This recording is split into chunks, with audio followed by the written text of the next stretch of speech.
बोल बम लिखवाला भौजी कांवर पे भौजी कांवर पे महादेव के लोग लिखवाला भौजी कांवर पे भौजी कांवर पे से चिन्ह जाई लोग सारे बन जईबू महादेव के पुजारी कोई दिक्कत तो न चढ़ी जेबू सुइया पहाड़िया पर आबा बोल बम लिखवाला भौजी कांवर पे भौजी कांवर पे महादेव के लोग लिखवाला भौजी कांवर पे भौजी कांवर पे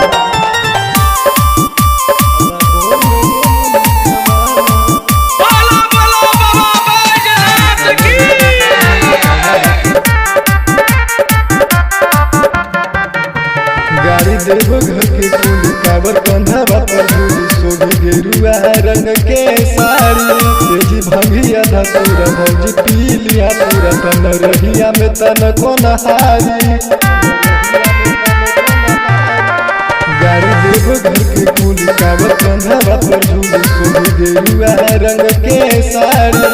तेजी भंगिया धतूरा भौजी पी लिया पूरा तन रहिया में तन को नहारी बोला बम उठा के हाथ बोला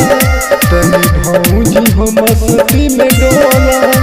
देखा डीजे बंधाई गोइल गाड़ी पर हो आबा बोल बम लिखवाला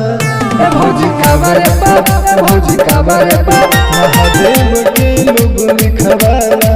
भौजी कांवर पे भौजी कांवर पे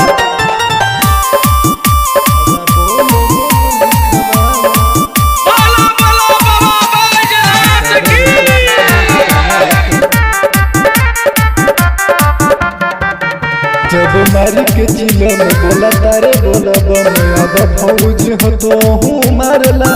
देखा चंदन केला जता देव घर के मेला जल फौजी हो तो हूँ ढारला जब मारी के चिलम बोला तारे बोला बम अब फौज हो तो हूँ मारला देखा चंदन केला जता देव घर के मेला जल फौजी हो तो हूँ ढारला भोले बाबा के हवे पुजारी देखा छोटू शंकर बिहारी संग जल ढार जाइब हमें बाबा पर हो आबा बोल बम लिखवाला भौजी कांवर पे भौजी कांवर पे महादेव के लोग लिखवाला भौजी कांवर पे भौजी कांवर पे